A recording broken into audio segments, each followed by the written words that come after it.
Hi everyone, and welcome to another workshop for the Polkadot Inkathon. Very exciting to see all of you join. We have a really great speaker today. We're going to hear from Dennis from AZERO.ID. So I'm going to invite him to the stage now, and then we can get started. Drop any questions that you have in the chat. Hi, Dennis. Hey, can you hear and see me? Yes, everything looks great. How are you? Great. Yeah, great. Unfortunately, my internet connection is not the best, so I'm on my mobile data. So please, Oh, it takes a second to load. no worries. It happens. It happens. Yeah, so we're ready to get started whenever you are.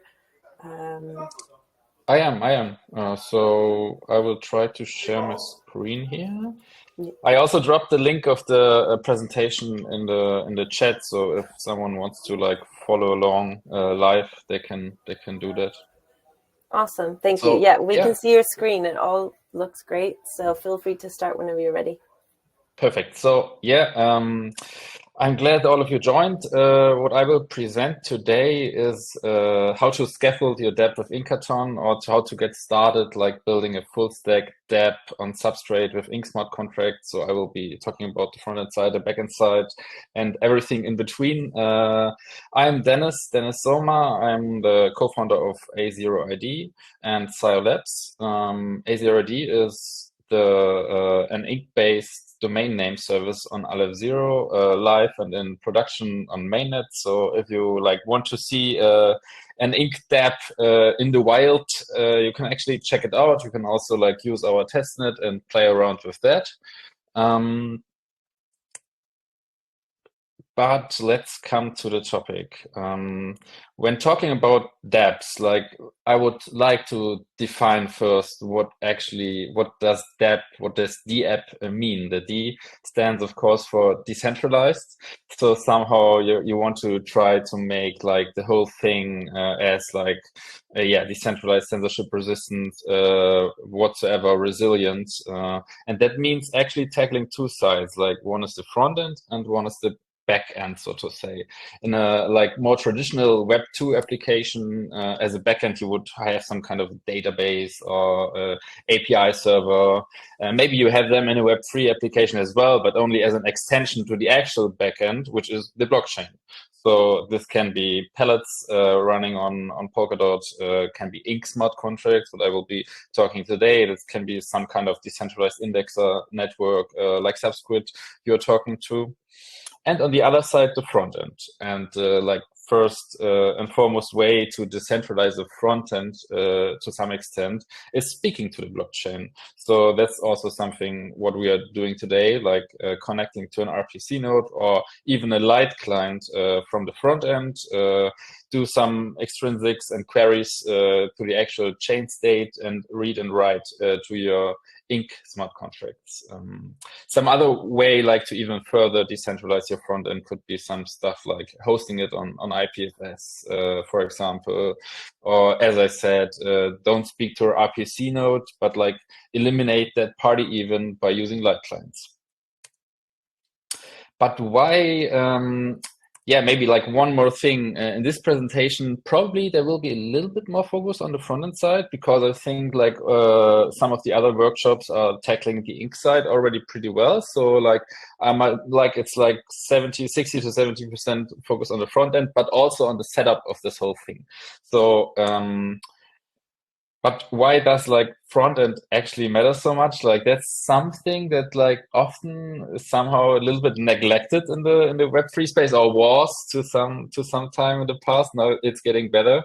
So we have a lot of smart contract developers writing like the most amazing protocols you have seen, but actually no one uses it because the UX is bad, and it's like not that straightforward for like a new user entering the ecosystem, or like even a user switching the ecosystem from Ethereum to Polkadot to AZERO to Solana whatsoever. So my thesis is, or like a lot of people's thesis is, we need 10 times better UX to actually onboard the masses. Like the ultimate goal should be to like have such a good front end and tooling around all of this that like the blockchain thing comes abstracted away to some extent, and the users maybe don't even know that they're using it under the hood. Some kind of unpopular opinion I have, which like comes just from my experience from building like a production dApp on Ink, is like good design and front end work takes more time than contract work, and that's often something that's like underestimated by a lot of people. And I would like to shed some light on it. That actually like thinking about user flows and then actually implementing all of that, having some kind of testing iterations in your front end, actually counts up to like quite a bit of work. Of course, like writing a solid protocol and getting it through a security audit is also not easily done. But don't underestimate the front end side. And like especially for hackathon participants, a good front end or a good UI means like you can showcase your project in an even more convincing way to the judges. So I would like recommend everyone to not have this as an afterthought.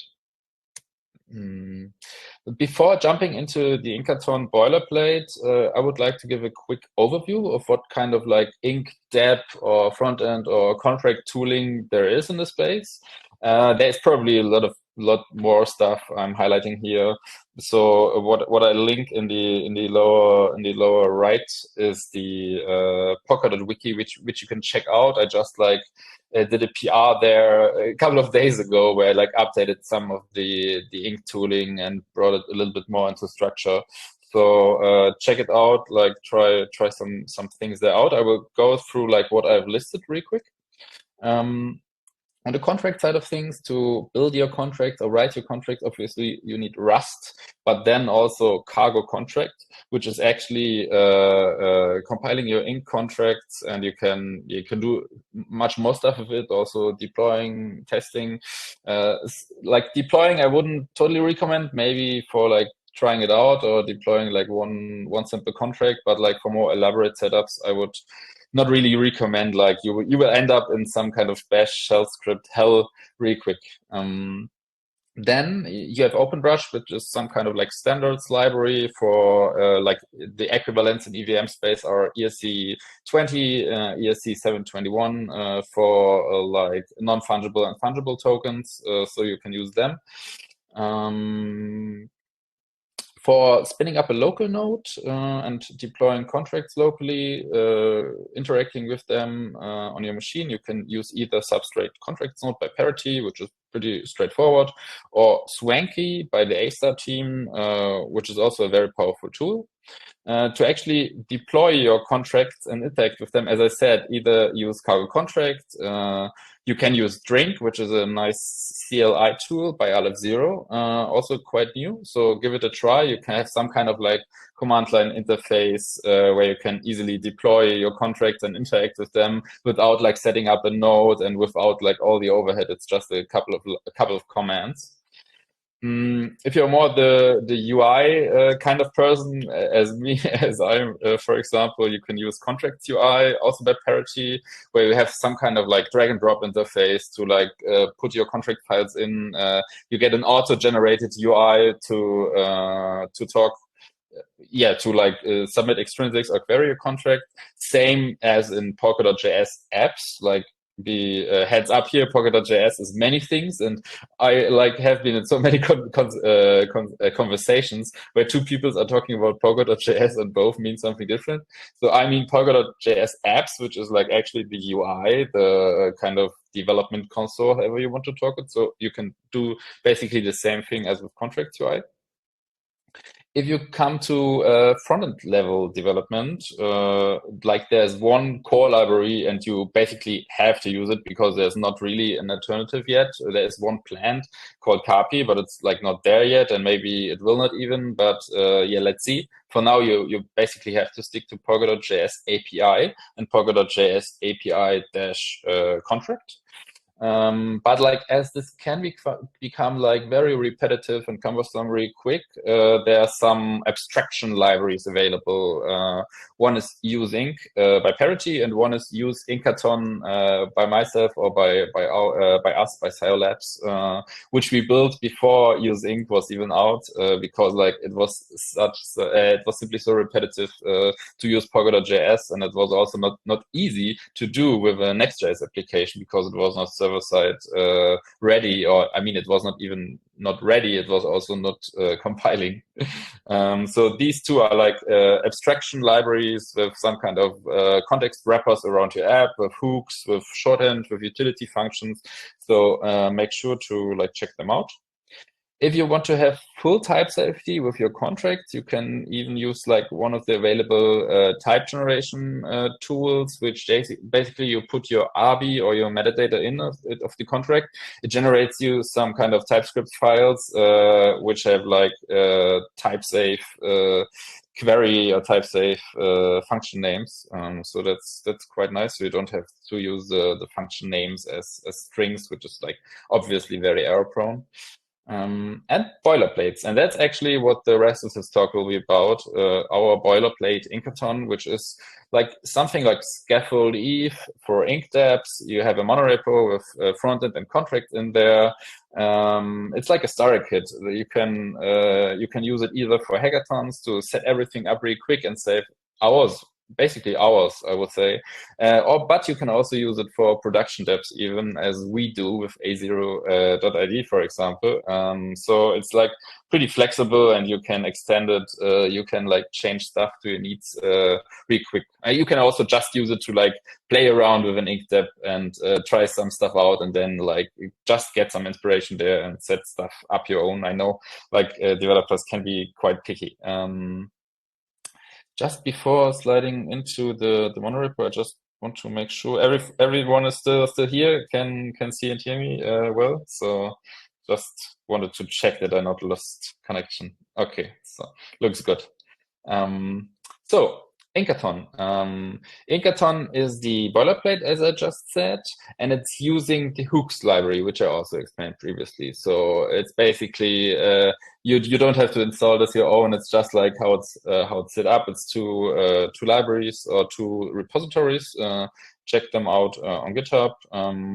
And if you like prefer to use UseInk instead of UseInkathon, that's also like, I guess it's like just like a half an hour of work to like swap out the provider and talk to your contracts with UseInk instead of UseInkathon. So, but like in the future, I will also make this easier. But right now, you can definitely go and use the boilerplate and benefit from it a lot, even if you want to use UseInk or even both. Like they should even work in parallel, I guess. The stack, how's it set up? It's a monorepo, as I said, because I think this makes sense in a lot of scenarios. You don't have to use a monorepo. You can also like split it apart, of course, but especially for like small projects, or when you just like at a hackathon, for example, it's like very useful to have everything at one place. And you also benefit from this in a few other places. For example, you deploy, I will show it to you in a minute when I do a live coding session. You can build and deploy a contract in the contracts directory, and the front end automatically imports the RB or metadata JSON from the contracts subpackage. So you don't have to copy and paste addresses or copy and paste metadata files around. Everything is just set up. And with the VS Code workspaces, is like a file where you can define like packages in the monorepo and give them a name. You can have like a nice split in the tree view, everything very clear. You can select each time where you want to open your terminal. I will show it to you in a minute. It's set up with PNPM, but you can use your package manager, the package manager of your choice. It just has to work well with monorepos, which in my experience, PNPM does very well. let's look closer at the contracts package. So of course, as I said, to build ink contracts, you need Rust. So in the README, there are some like guides how to set it up, how to install cargo contracts, or and it has a sample contract, a sample ink contract in there, which you can easily build and deploy. Then substrate contracts nodes is somehow like you have some kind of PNPM or NPM shorthand script in the package JSON where you can just fire up a node and it has already persistency enabled. This means you can start it and restart it and come back a day later and you have the same state with your local node. That's quite nice. I found in my experience when I don't each time I want when I start developing, I don't want to redeploy. That's not necessary every time.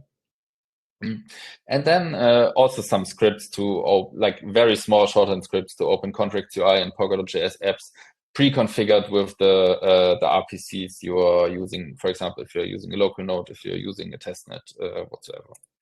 And on top of that, I have custom shorthand scripts, which are written in TypeScript and leveraging UseInkathon as well. So UseInkathon, the library, is not only React hooks, but also some kind of utility shorthand functions on top of Polkadot.js. So it makes you very easy to deploy contracts in a small TypeScript file or JavaScript file, and also to deploy more complex structures of contracts. If you, for example, have a protocol that consists of quite a few contracts and they each depend on some kind of input from the other, some kind of address you want to give the one constructor you get from the other deployment, that's very easily doable in a couple of lines of code. Let's have a look at the front end. It's a Next.js or React application. I was always in favor of Next.js instead of React because I think it's just simpler to set everything up. You don't have to care about any bundler stuff or whatsoever. And if you don't want the Next.js server stuff, you can just either use client in an app tier or disable the server rendering completely. It uses TypeScript because I think it just makes sense in a such a money sensitive application like a Web3 application where you most often have some kind of financial application. Type safety is a must in my opinion. And on top of this, there is some basic styling and some pre-built components. Currently, it uses some kind of Tailwind and style components. And for hackathons, there's also Chakra included, which makes it very quick to scaffold some kind of simple UI. This will change a bit in the future and will come a little bit more unopinionated. But right now, if you know how to use Tailwind, that should be actually a no-brainer for you. Of course, you can also fall back to normal styling and just ignore the Tailwind from the pre-existing components. That's no problem at all. As I said, the core library to speak to the blockchain is Polkadot.js API, and on top of this, there is the UseInkathon library. I will show you a few examples in a minute. So what's UseInkathon? I already started a little bit describing it. It's some kind of context provider around your app. You define your name, your chains, the chains you want to use. It's actually multi-chain ready, so you can also define development, local node, the AZERO, testnet, or whatsoever all at once, and then you can switch between them easily in the UI.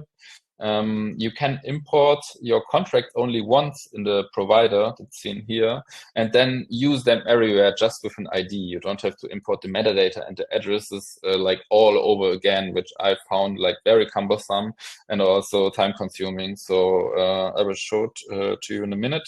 You have shorthand functions for a lot of common stuff. You have constants for chains and wallets, basically all of the wallets.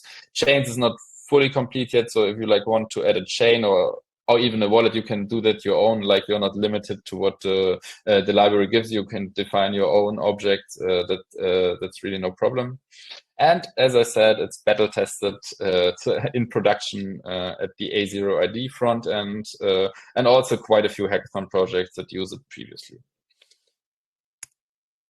So let's switch to the demo. I prepared some kind of demo routine I'm always doing. I will just stop the presentation here. So how to get started, like the most obvious way, go to inkathon.xyz, which is like a live and running demo. I will like go more into detail soon. And then head over to the GitHub if you want. I opened it here already. Check out the README where I basically describe the stack again, how to set it up, how to start developing, how to deploy contracts, some like nitpicky details about VS Code extensions I'm recommending, or where you can customize stuff, how you deploy to Vercel, and some FAQ. And yeah, next step is basically just clone it. So that's what I will do now live. I will go on my terminal. Is the font okay? Now I'm very quickly in the terminal, so it doesn't really matter. I'm going into like some kind of sample directory. I will clone the Inkathon repository. Oh, works quite well on mobile data. ICD into it. And next step, I jump into the VS Code, which I'm using Cursor. I don't know if like everyone is familiar with it. It's just a VS Code fork with some AI features on top, but it's not important. It's like 100% the same as VS Code for the stuff we're doing. Next step, what VS Code just asked me is, I dismissed it real quick, is like if I want to open the code workspace file, and that's actually what I did. So now you see on the left in the tree view, I have a workspace open, and it shows me the root, which is like just the normal tree view as you would expect it, and the front end sub package and the contract sub package to like some kind of quick access, or like to have it more clear structure. Next step, I'm like basically I'm only like going through the README steps now, and it's very easy to like start it once. I will install the dependencies and copy the environment file. So I will do this really quick. I'm opening a terminal and it asks me where I want to. I open it in the root, and I'm pnpm installing the dependencies. I also hope this doesn't take too long. Yeah, perfect. And then I copy the environment local example file into the environment local file. So I basically just create the environment file, which is git ignored and therefore was not cloned. So I'm doing this. Actually, we can have a real quick look into this because it's quite interesting. It's like a lot of documentation, so like don't fear this. It's like only three values. You can ignore this, you can ignore this, and the very interesting value is this, where I define the default chain my frontend is connected to. Like as default, I set the LF0 testnet because we don't have a local node running yet. I will do this in a second, and then you can define all supported chains. So but you don't have to. If you don't define it, it's just using the one default chain you're setting here. So what we can actually try right now is like running it. So I will do pnpm run dev in the root, which starts the front end, does nothing else basically. I have the localhost link here.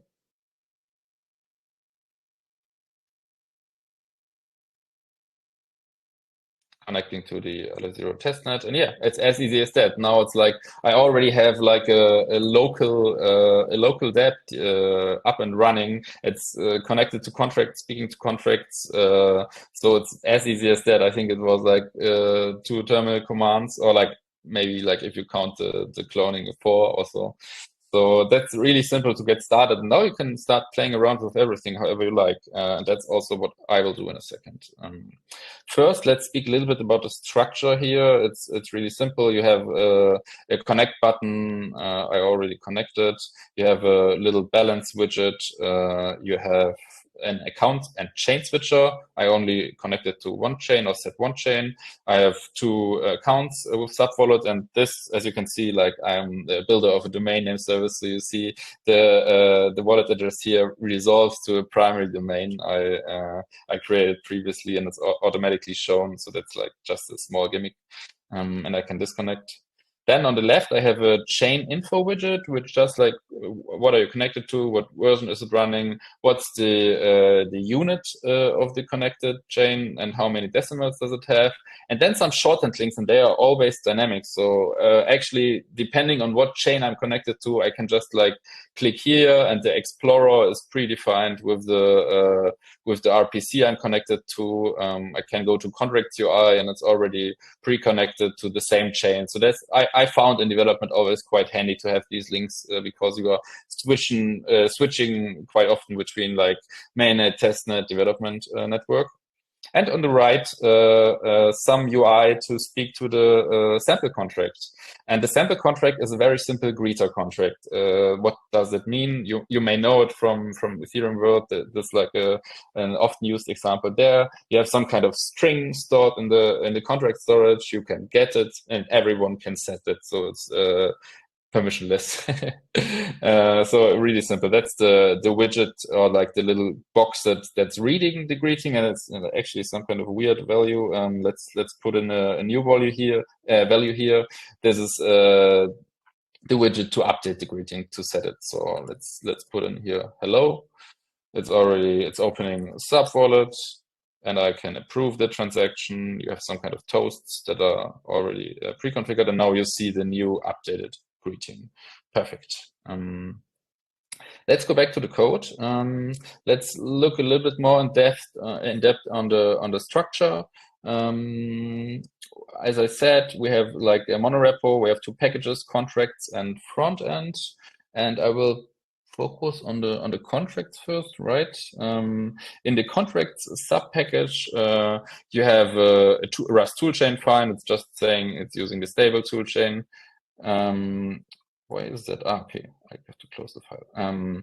You have a package JSON, which of course is quite uncommon in a Rust project, but it's just the shorthand. It contains the shorthand scripts, the npm shorthand scripts I was just talking about. So you can basically ignore this. There's not much in here. You have a shell script that is like a nice shorthand to first build multiple contracts, or one, it doesn't matter. And second, it copies the build files and names them appropriately into this directory, which is I call it deployments directory. And for each contract, it's creating a subdirectory. And in this directory, there are like several files. First, after building the contract, there is like the contract file and the WASM file and the metadata JSON. Those are all generated by Cargo contracts, and I copied them over here. So that way, the front end actually has a like very nice way to know, like, I want to have the metadata JSON for the greeter contract, so I know exactly where to look because like I have this fixed predefined follow structure, and that's also how the magic works to some extent. That like I just update something here, and the front end already knows.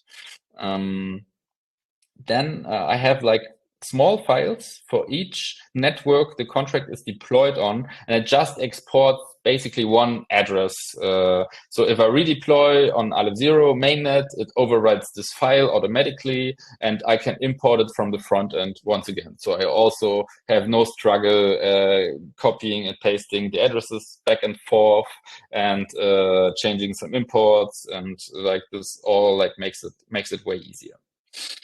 Then let's actually jump to the actual contract, which is in this greeter directory named after the smart contract. This is, you probably have seen this previously if you have attended other workshops. I guess there have been some like going more into depth regarding Ink. We have these Ink specific macros, which actually make this normal Rust module to an Ink smart contract. You have, I have an event defined here, which is just fired when someone updates the greeting. And that's the Ink storage. So that's like the string, which is stored in the contract storage. I call it message. And then the implementation. We have two constructors, like one just using a default string, and one letting you insert the string, which is like the first stored string, the first stored greeting, which is here. So not much happening. And then the getter, which returns the message, and the setter, which updates the message and fires the event. If I would not fire an event, like it's even smaller, it would be like that. It would be like one line of code. And down below, and it's also something nice with Ink smart contracts, you can have tests, you can have native tests written in the same language, even written in the same file, and this makes it like very, very convenient. And you can also leverage like all the Rust packages, or most of the Rust packages and tools available to make writing tests easier. Yeah, it's just like covering the functions I've just explained above. The like little hinters you see here and there, and also I can hover, probably not about this, why not here? Yeah, for example, I can hover here and have some kind of documentation. This is done with the Ink Analyzer, which you probably find at a lot of places, also in the Use Ink documentation, which is a VS Code plugin, like doing some kind of stuff a little bit easier, or like showing you some types. It's not mandatory at all, but it comes in handy at like certain situations. So this is not actual text. This is just like displayed here by VS Code. Yeah, that was most of the contract structure. Let's actually get our hands dirty a little bit more and deploying one of those contracts, deploying a new greeter contract on a local node. So what do I have to do first is actually build the greeter contract that's working in the shell script I showed you earlier. So that's just like firing cargo contract build, and then copying the files to the deployments directory here. Let's wait a second.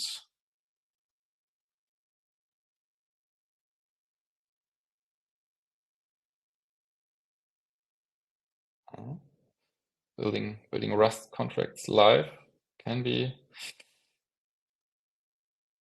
interesting. Worked. Perfect. So now they are built. So what do I have to do to actually deploy them? Of course, I need to fire my substrate contracts node or my local node up first. I do this by opening a separate terminal. Here, I can use the shorthand pnpm run node, which is defined in the package JSON. Here, as I said, it fires up the local node with predefined persistence. It's running. I can go to my first terminal back, and now I call pnpm run deploy. But let's look at the script first before calling it. That's actually the JavaScript script setup I talked I talked about earlier. It's like having a few utils to set up Polkadot.js. It's using UseInkathon under the hood, as I described. And then you can have like very simple scripts like that. Like 5 lines are only like initialization, because you can like have some environment files here where you can write the actual mnemonic or account URI or derivation path even you want to use for deployment. So some account has to have gas and has to do the deployment. That's defined in these kind of environment files. You can read about the certain syntax in the README.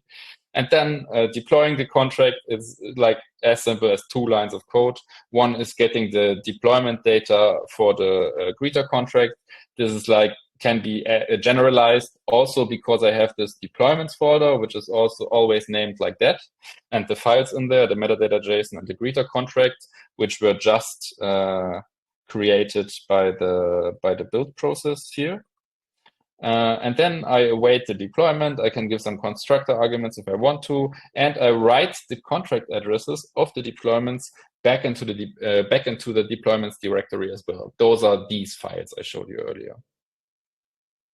So actually, let's do this. You don't see a development.ts file here. Because these are git ignored, because everyone has different local nodes on their machines and also different non-deterministic addresses for deployment. So it makes sense to like git ignore them, so you don't have like some kind of local deployment merge conflicts all the time with your coworkers. Let's deploy it. This calls this simple deploy script on the local node, which is running in a separate terminal. And yeah, it's worked. It like initialized the IPE with Alice.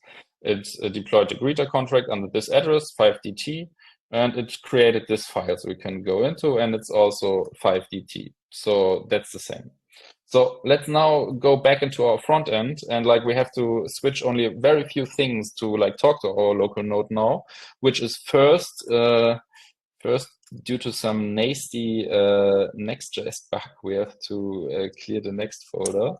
And second, in the environment local file, instead of having ALEF0 testnet here defined as the chain I'm speaking to, I use development.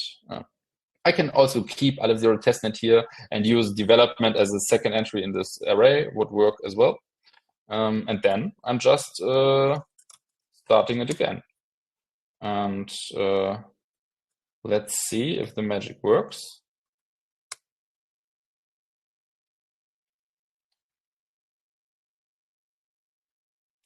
And it does. Let me move this thing here.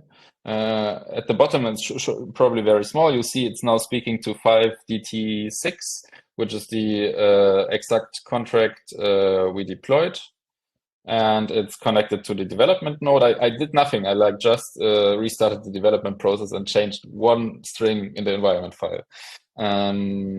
I have the initial greeting because the contract just got deployed with the default constructor. So I have the constructor default in here, and I can update the greeting now to something else. Hello, local node. And I can submit the transaction now, but this will actually not work. And normally I like ask the audience now if they have an idea why it's not working, but probably a little bit complicated here. If someone knows why this button will not work now, type it in the chat in the next 5 seconds.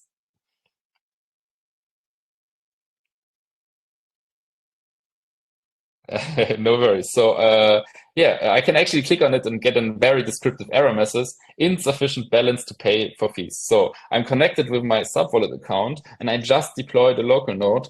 Just started a local node, a new local node without any prior state from the Genesis block. So I don't have tokens. I can't pay for gas. So what do? I use one of the shorthand links down here. I call it faucet, but it's just forwarding to Polkadot.js apps in this case, and you can like ask Alice if Alice is so friendly and gives us 100K of local node tokens, and I think she is. Let's see. Submitted, worked like instantly because it's a local node, and now I see the balance has already updated from 0 to 100K. So let me try to submit it again. It's opening, no error yet. I can approve the transaction. And hello local node is the actual updated greeting. So I updated this storage in the Inc contract running on my local node. Let's dive a little bit into the front end structure of Inkathon. So what we looked at is the contracts subpackage. Now let's look into the front end subpackage, which is here. It's like a setup as a normal Next.js application. The environment, you already saw that. Oops, let me close this again. Some kind of prettier ESLint and Tailwind is pre-configured. You can, of course, just delete those. In the future, this will become even more unopinionated. I will come back to this very soon. You have a source folder with the pages, which is only the index page with the connect button, the chain info, and the contract interactions, like these. You have components, which is especially with pre-components is interesting, where you have this chain info component, you have the greeter contract interactions component, and you have the wallet button, which is this above. Anyhow, that's very interesting. We also have a deployments folder in the front end, and what this does basically, you define the contracts you want to use above, which is just the greeter, and then you have some kind of dynamic importing for them here down below. So actually, this is importing. This is the magic I was speaking about. It imports from the workspace project Inkathon contracts the metadata files and the addresses, which is dynamic based on the chain you're defining in your environment. So like always looks in your environment first and then loads the equivalent address and creates some kind of object with the contract deployments. And this object is used in the app file where we have the UseInkathon provider here. So I just give the get deployments function to the provider. And what this does is like I can now go anywhere in the code, for example, in the greeter contracts interactions file, which is this one.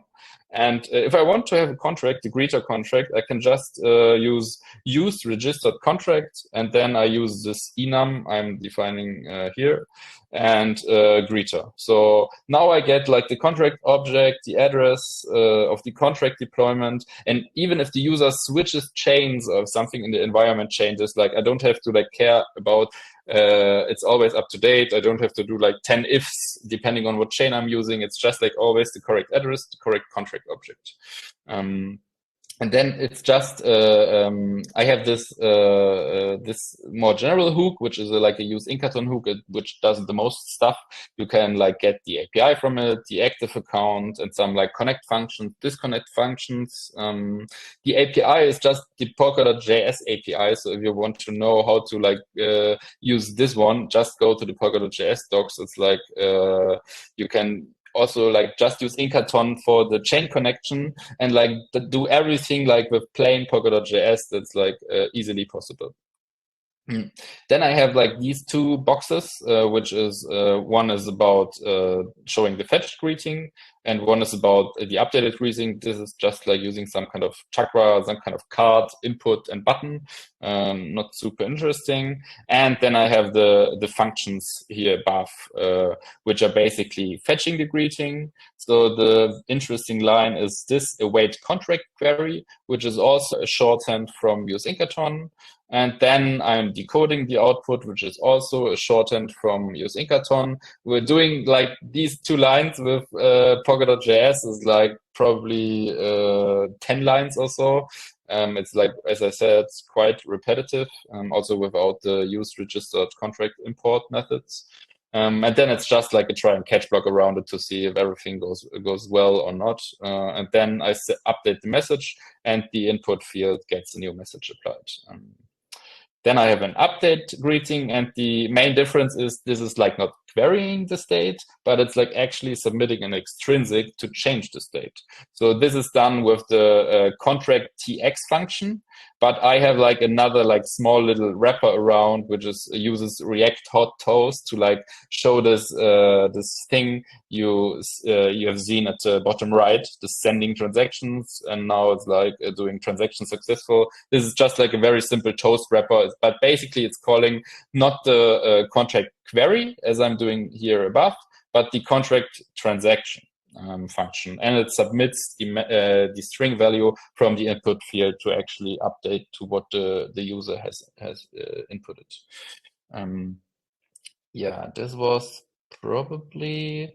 Oh yeah, let's have a quick look at the connect button, which is this one here. I mean, it's like using all the functions from UseInkathon to connect, disconnect, show the active account, set the active account if you like want to implement account switching, which you should, and it shows the balance, the balance of the user, what you can easily do with the use balance hook, and you even can submit watch true, and then like it automatically updates, as you have seen previously when I was in a different tab updating or sending some tokens, and like it instantly updated here because I'm watching it. Yeah, that's it to the basic structure of Inkathon. Now, how much time is left? Probably 15 minutes, right? Yes. So we actually have you scheduled until 6:15.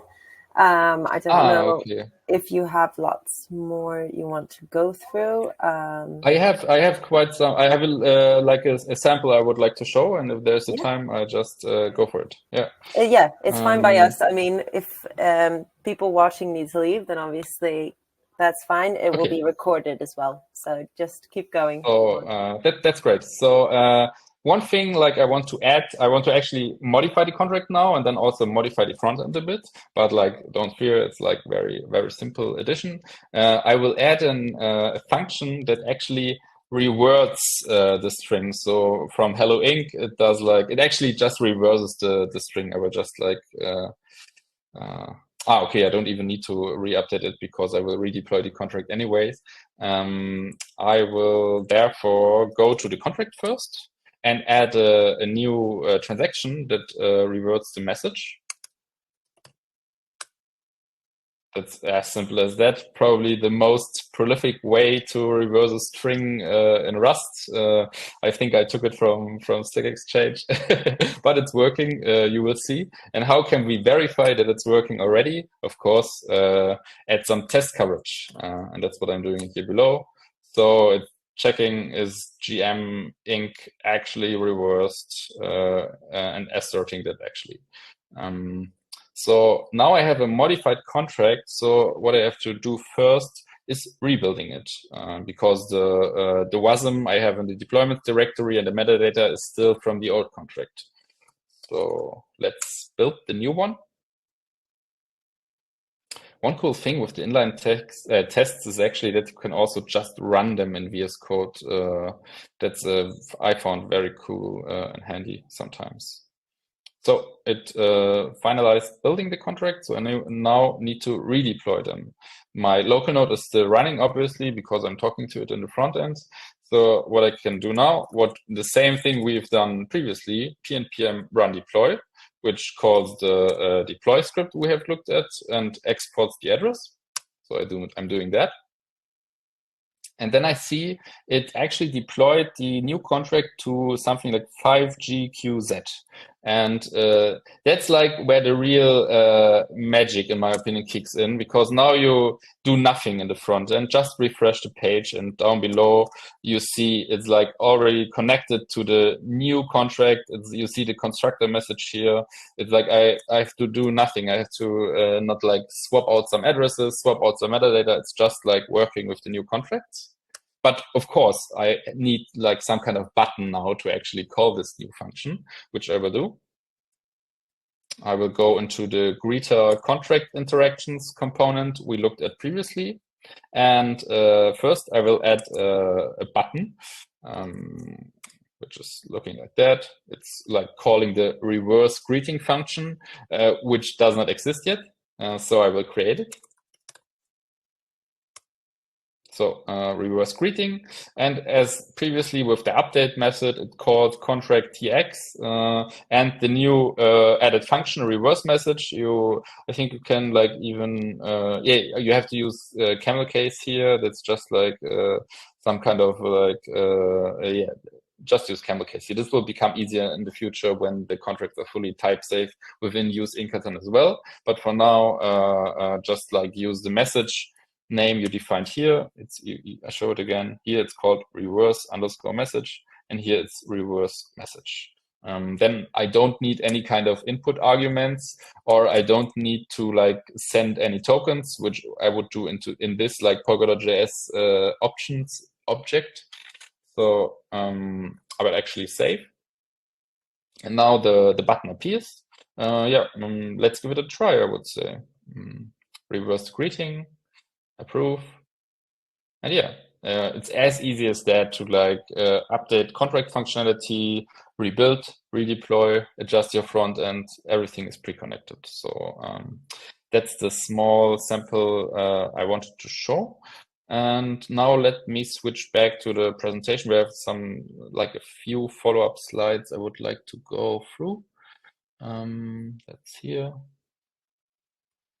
Nice. So what's next for Inkathon? Tons of improvements are planned, simplifications, making stuff less opinionated. Also, please, all of you using it, please open issues, write in the Telegram group and give some suggestions. What do you need? What do you think doesn't make sense? So I'm here for you.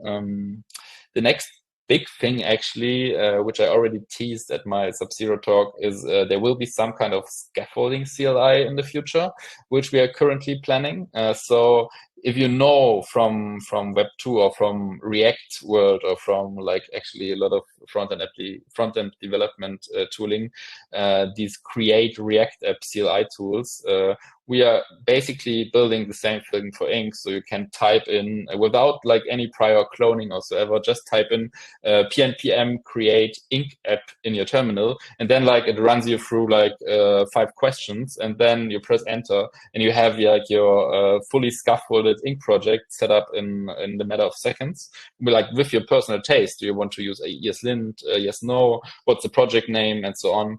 That's something like that's coming up in the future. So make sure to follow Labs or me or join the group to get notified about this. And of course, more docs and education as always. That's also why I'm here.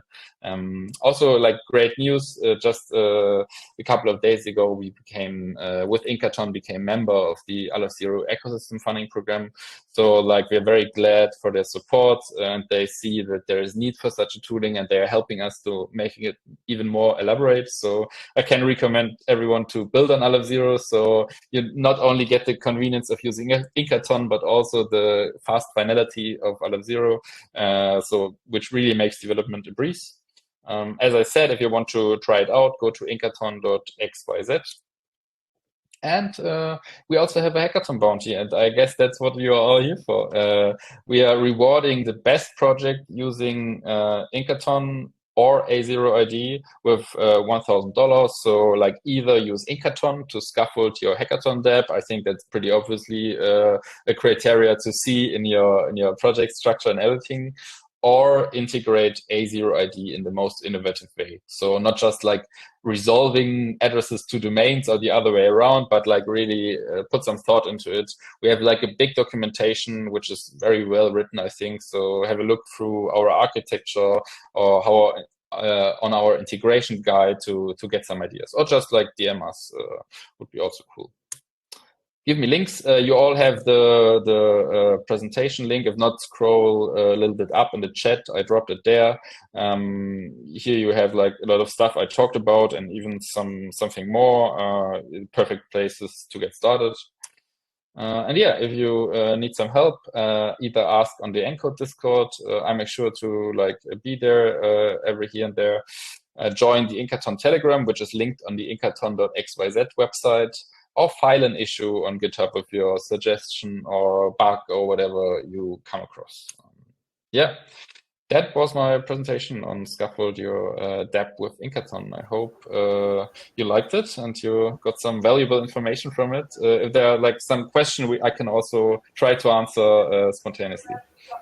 I actually have 2 questions that have come in. So the first one is, are there any tools we could use as a product manager and developer for running automated end-to-end tests for Ink development dApp? For Ink dApp development. In the past, many years ago, I used Cucumber for behavioral-driven development and enjoyed using it, but I haven't noticed any Web3 projects doing it. So I think end-to-end testing is supported with, like, I have to admit, I'm not the Rust expert on our team, more of a full stack developer, but I know there is some end-to-end test tooling for Ink available since Cargo Contract or since Ink 4, if I'm correct. So that's definitely doable, and you can also do it in your GitHub Actions to automate it, and then you can use the normal like front end testing you are like always using. That's like not really dependent on using Ink contracts here, so you can do all of this in your GitHub workflow. If you're like really interested in what exactly to use or some samples of some E2E tests, I can easily look this up and send it later if you join the Telegram group or the Discord and ask there again. Cool, thank you. Another question. Could future updates borrow the best features from Scaffold ETH, like burner wallet usage, without needing a wallet extension for development? That's actually a great idea, which I didn't had yet. But yes, of course, like first, like there will be many updates coming. Like the boilerplate will be so much more powerful, even in a couple of months. So like we are really actively working on it because we think it's a very valuable tool for the ecosystem, and we get so much positive feedback on it, and we know how many people it helps. So yeah, be assured there will be like many improvements. Also, like maybe some kind of inspirations taken from Scaffold Eve. Regarding the burner wallet, I have to actually deep dive into this and check how it could be implemented with Ink and Substrate, because there's like not that much tooling yet available also when it comes to like Web3 onboarding in the Substrate ecosystem as it is on Eve. So that's something where like maybe some other teams even have to fill some gaps. Cool. And the final question I have here is, can you give us a general idea of what we will have to change if we want to replace Substrate node with Drink? So like you can just first you can keep everything as it is and just use the drink CLI in the contracts directory. You maybe need to like adjust the folder structure slightly, but to be honest, I don't even think you have to, because if I remember correctly, when you are like starting the drink CLI, of course you need to install it first. You can define the cargo toml you want to actually start it with. Maybe someone from the AZERO team is in the chat and can answer that, but I think there's not much you need to change. Like one like caveat, I'm not sure like if you can actually fully replace it, because Drink, so to say, is like some kind of CLI where you can like deploy your contract in the terminal, talk to it in the terminal, but I don't think actually it's exposing an RPC URL which you can use in your front end to talk to Drink CLI. I don't think this is a thing or possible. There's like two different toolings. Drink CLI for like testing, playing around with your contract in the terminal, and Substrate contracts node to like spin up a local RPC to actually being able to talk from the front end to it. Cool, thank you. I think those are all the questions we have. I see someone is typing, so maybe there's one final one coming through. That was just a thank you. But yeah. I take that. Yeah. Thank you. Thank you so much for coming on. I think everyone really enjoyed it. And yeah, do you have any final words you want to say before we log off? Yeah, really looking forward to what all of you guys are building. Really feel free to reach out at any point if you are stumbling across issues or have questions. Like that's what we are here for. Like we really want to bring you across the finish line. So yeah, thanks for joining. Thank you everyone for joining. Thank you, Dennis, again. And have a nice evening, day, whatever it is. Bye, guys. You too. Bye, everyone.